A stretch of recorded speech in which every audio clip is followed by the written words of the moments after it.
ढंग से परंतु मत रख दे देना, और जहां पर आपके घर में अंधेरा वहां दीप से भी उसे प्रज्वलित करके प्रकाशमान बना दीजिए, क्योंकि जो दीपावली का त्योहार है इसे प्रकाश का त्योहार समझा जाता है। इसके बाद है फटे जूते चप्पल। अच्छा खाना और पहनना ये दिखे संपदा की नी मानी जाती है, परंतु अगर आप फटे पुराने जूते चप्पल अपने घर में रखते हैं तो शास्त्रों के अनुसार इसे अनुचित समझा जाता है। फटे जो कपड़े हैं यह नकारात्मक लाते हैं, माँ लक्ष्मी उन्हीं पर अपनी कृपा बरसाते हैं जो लोग अच्छे हैं, शुद्ध वातावरण में रहते हैं। फटे फटे चीजों को पहनना शुरू करते हैं तो दरिद्रता की तरफ कभी भी माँ लक्ष्मी अपनी कृपा नहीं बरसाती। तो दीपावली के दिन फटे जूते हैं चप्पल है फटे सामग्री बिल्कुल ही अब घर में यूज ना करें। और एक बात का विशेष ध्यान रखना, घर के मुख्य द्वार पर जूते चप्पल दीपावली के दिन मत रखना, क्योंकि माँ लक्ष्मी स्वयं माँ लक्ष्मी उस घर में निवास करती है जिस घर में जूते चप्पल घर के मुख्य द्वार पर ना हो। जूते चप्पल में देखे मानव के दुर्भाग्य सौभाग्य ये दोनों बसते हैं, और देवी देवता कभी भी किसी के जूते चप्पल लांघ करके घर में प्रवेश नहीं करती। तो कदापि आप जो है दीपावली के दिन या फिर धनतेरस के दिन अपने घर के मुख्य द्वार पर फटे जूते चप्पल बिल्कुल मत रखना, अन्यथा आपके घर में महालक्ष्मी नहीं आएगी। इसके बाद है खंडित मूर्ति। देवी देवताओं की खंडित मूर्ति घर में पूजा नहीं करना चाहिए, क्योंकि इससे वास्तु दोष बढ़ता है। हो सके तो आप ही इसे जल में प्रवाहित कर दीजिए, और अगर आप इन्हें साफ सफाई करें तो किसी पवित्र धारा जो नदी है उसमें बहा दे तो इसका क्या फायदा होगा, आपके घर में माँ लक्ष्मी प्रवेश कर जाएंगे। तो ये भी दीपावली की कुछ पहले हटाए जाने वाले सामग्री के बारे में। अब आइए इस वीडियो में जानते हैं धनतेरस कौन सी चीज को खरीदना चाहिए जो बहुत ही शुभ समझा जाता है। वीडियो को ध्यान से देखना और कमेंट बॉक्स में जय महालक्ष्मी नहीं लिखे तो जय माँ लक्ष्मी जरूर लिख देना। एक साल तक माँ लक्ष्मी की आपके ऊपर कृपा बने रहेंगे, पूरे धनतेरस तक माँ लक्ष्मी की कृपा बने रहेंगे। आपके घर में अन्न धन की बढ़ोतरी 133 गुना बढ़ेगी। तो धनतेरस के दिन सोना चांदी आभूषण बर्तन की खरीदारी करना बहुत ही शुभ समझा जाता है। धनतेरस के दिन इन चीजों को खरीदने से घर में लाने से खुशहाली बनी रहती है, साथ ही माँ लक्ष्मी की कृपा से आपके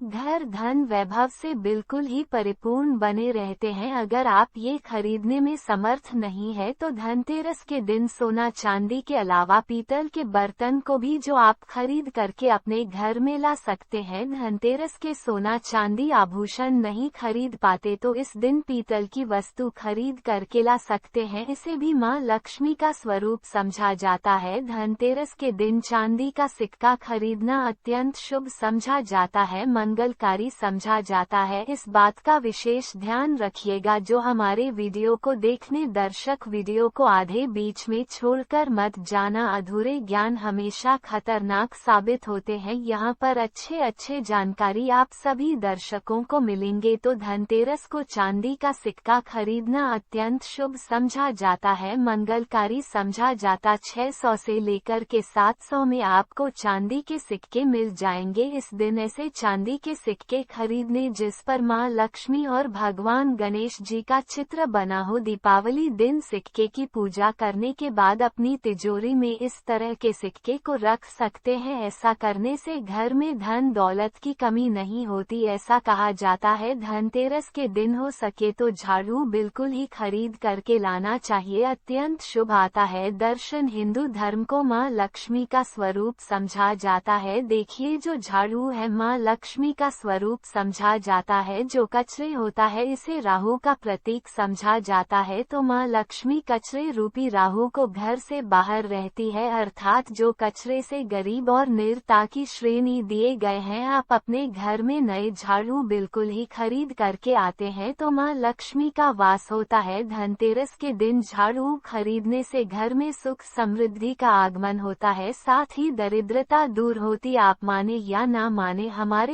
क्योंकि काफी लंबे समय से झाड़ू की सेवा के यहाँ पहुँचेंगे। झाड़ू की सेवा कैसे कर सके? झाड़ू को माँ लक्ष्मी का स्वरूप समझा जाता है। उन्होंने कहा साधक है कि लंबे समय तक झाड़ू की सेवा की और आज वो करोड़पति बन चुके, अर्थात कहने का मतलब है कि माता लक्ष्मी की कृपा से उनके घर में आना, धन की ऐसी बढ़ोतरी हुई आप जिसकी आप कामना भी नहीं कर सकते, कल्पना भी नहीं कर सकते। धनतेरस के हो सके तो गोमती चक्र बिल्कुल ही खरीद कर ला सकते। 5 से 11 की संख्या में गोमती चक्र खरीद करके लाए। धनतेरस या फिर दीपावली दिन 11 गोमती चक्र की पूजा करें। इसे लाल कपड़े में लपेट करके इसे आप अपनी तिजोरी में रख दीजिए। इसे ऐसा मान्यता है, इससे घर में संपन्नता आती है, इससे आपके घर में धन की बढ़ोतरी होती है और धनतेरस के दिन श्री यंत्र खरीदना शुभ समझा जाता है। अब इसके पीछे कारण बता दो। जो यंत्र होता है देवी देवताओं के होते हैं। मैं हर दिन वीडियो में बताता हूँ आप सभी दर्शकों को, जो देवी देवता जिस तरह के अत्यंत रहे थे, जिनकी पूजा करते उस देवी देवता के उस तरह के प्राण बसे होते हैं। जो श्री यंत्र है यह माँ लक्ष्मी का स्वरूप माने गए हैं, तो श्री यंत्र में महालक्ष्मी के प्राण बते माँ लक्ष्मी की शक्ति बसते हैं। तो धनतेरस के दिन श्री यंत्र खरीद करके लाते हैं या फिर धनतेरस से दीपावली की विधि विधान से पूजा करते हैं। पूजा करने के बाद आप अपने पूजन रूम में रखते हैं। तो जब तक आप इनके दर्शन करते रहेंगे, आपके घर के लोग इनके दर्शन करते रहेंगे, तब तक आपके घर में धन की कमी नहीं होगा। स्वतः ही इनकी कृपा आपके घर में धन की बढ़ोतरी होगा, कभी भी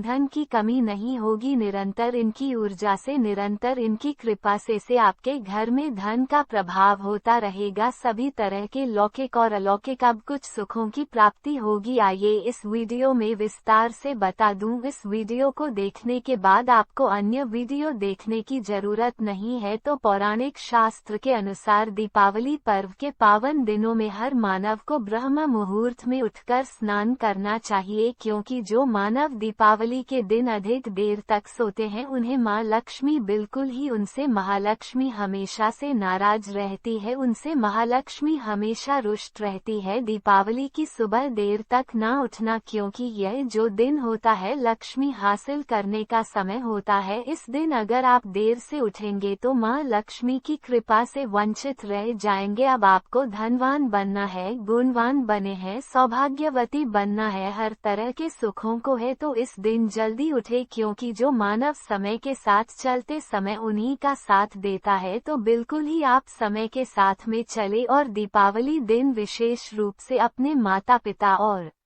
घर के बुजुर्गों का आदर जरूर करें। बिल्कुल आप इनका अनादर मत करना। माँ लक्ष्मी कुपित होकर आप इनका आदर करते तो आपके घर से प्रस्थान कर देंगी, क्योंकि जो बुजुर्ग देवी देवताओं के अपमान करते तो माँ लक्ष्मी रुष्ट हो जाती है। हो सके तो इस दिन सुबह उठ करके अपने माता पिता का प्रणाम करें, अपने बड़े बुजुर्ग को प्रणाम करें, सदा माँ लक्ष्मी प्रसन्न रहेंगी। और दीपावली दिन घर में गंदगी जैसे कूड़ा करकट पड़े रहेंगे, ऐसे माँ लक्ष्मी नाराज होती है। बिल्कुल इस दिन आप जो साफ सफाई करके अपने घर का वातावरण पवित्र रख लेना, झाड़ू की इस दिन पूजा कर लेना और इसे उत्तर दिशा में जरूर रखना। उत्तर दिशा को देवताओं की दिशा कहा जाता है और झाड़ू को इस दिन पैर से मत लगने देना, इससे माँ लक्ष्मी नाराज होती है। बिल्कुल ही झाड़ू को अपने पैर मत लगने देना, क्योंकि झाड़ू को लक्ष्मी का स्वरूप समझा जाता है और आप पैर से झाड़ू को कूद रहे हैं तो झाड़ू को नहीं, आप माँ लक्ष्मी को कूद रहे हैं, इसे माँ लक्ष्मी कुपित हो सकती है। देखे तो लक्ष्मी माता है, जितना जब प्रसन्न होती है उतना जल्दी गुस्सा हो जाती है, इसलिए लक्ष्मी का स्वभाव चंचलता कही गई है। माता लक्ष्मी कभी भी एक ही स्थान पर लंबे समय तक नहीं पड़ती। अगर आप इनका थोड़ा बहुत अनादर करें तो रुष्ट हो जाए तो इतनी जल्दी प्रसन्न भी होती है। तो आप जो झाड़ू बिल्कुल ही झाड़ू कर अपना अपना पैर मत रखना, इसे अपशगुन समझा जाता है। आप लक्ष्मी को मार झाड़ू को नहीं बल्कि लक्ष्मी को ठोकर मारे, और जो मानव लक्ष्मी को ठोकर मार दे लक्ष्मी को अपने घर से भगा दे, फिर ऐसे में गरीब हो जाता। पौराणिक ग्रंथों में कहा गया है, अंधेरा होने के बाद घर में झाड़ू इस दिन मत लगाना। दीपावली दिन अंधेरा होने के पूर्व ही घर में आपको बिल्कुल ही कूड़े कचरे सबको साफ सफाई कर लेना, झाड़ू नहीं लगाने। और घर में किसी भी दीपावली के दिन घर के किसी भी कोने में अंधेरा मत होने देना। बिल्कुल दीपक के प्रकाश से उस स्थान को प्रकाशित कर सकते हैं, लाइट लगा सके अच्छे से बल्ब लगा सकते हैं। इस दिन क्या नहीं खरीदना चाहिए, देखिए जो दीपावली है धनतेरस है, इस दिन कुछ ऐसी सामग्री है जिसे खरीदने से हमारे धर्मशास्त्रों ने मना किया कि अगर आप इन सामग्री को खरीद करके लाते हैं तो यह आपके जीवन में दुर्भाग्य लाती। जिस तरह कुछ सामग्री को खरीद करके लाते आपके घर एन सौभाग्य लेकर आती है, ऐसी सामग्री है जिसे खरीद करके लाने से घर में दुर्भाग्य लाते हैं। दीपावली दिन स्टील बर्तन और उससे बनी वस्तु को खरीद कर क्या नहीं लाना चाहिए, इस खरीदने से बचना चाहिए। परंतु लोग जानकारी के अभाव में दीपावली दिन है या फिर धनतेरस के दिन स्टील से बने बर्तन या फिर उससे बने कई जो वस्तु होती है घर में खरीद कर लाते हैं, क्योंकि स्टील में राहु का वास समझा जाता है, क्योंकि स्टील में राहु का निवास समझा जाता है, और जिसमें राहु का वास समझा जाए वह चीजों को आप खरीद करके लाते तो आपके घर में बिल्कुल ही कला एवं क्लेश उत्पन्न करती है। दीपावली मुहूर्त खरीद करके नहीं लाना चाहिए। पुरातन काल में तांबा पीतल के बर्तन लेने की परंपरा थी जो कि शुद्ध धातु के होते थे, परंतु समय के साथ में लोग स्टील के बर्तन लेने लगेंगे। स्टील के बर्तन किसी कारणवश खरीद करके ला रहे हैं, उसमें थोड़ा सा गेहूं या चावल डाल दीजिए, उसके बाद आप जो खरीद करके ला सकते हैं, तो जो राहु का दोष होता है वह दूर हो जाता है। इस बात का आप जो है विशेष ध्यान रखना। इस दिन काले रंग के कपड़े काली वस्तु की खरीदारी मत देखिए। जो दीपावली के दिन होता है काले रंग के कपड़े नहीं करना चाहिए, नहीं काले रंग की कोई सामान है ये बिल्कुल ही खरीद करके घर में नहीं लाना चाहिए, क्योंकि जो अमावस्या का दिन होता है काली शक्तियां का दिन होता है, काले रंग की कोई भी चीज आप घर में लाते हैं इसे राहु की शक्ति आ जाती है, केतु की शक्ति आ जाती है, शनि की कुदृष्टि लग जाते हैं, और यह सारे निज ग्रह आपके घर में आ जाए तो आपके घर में कला एवं क्लेश लेकर आते हैं। काली जो बिल्कुल काले कलर की कोई वस्तु है, काली चीज है, चीजों को लाने से बचना। चप्पल भी घर में खरीद करके, जूते हैं ये खरीद करके मत लाना। कई बार दीपावली के दिन कई जो बड़े बड़े सामान हैं खरीद करके लाते हैं, परंतु लोहे से बने जो जैसे कि धारदार हथियार है, जैसे कि कैंची है, चाकू है या फिर धारदार हथियार कहे गए, इन हथियारों को भी घर में खरीद कर लाने से बचना चाहिए। इस दिन अगर आप धनतेरस के दिन धनिया घर में खरीद करके लाते हैं और धनिया का छिड़काव थोड़ा सा इत्र डालकर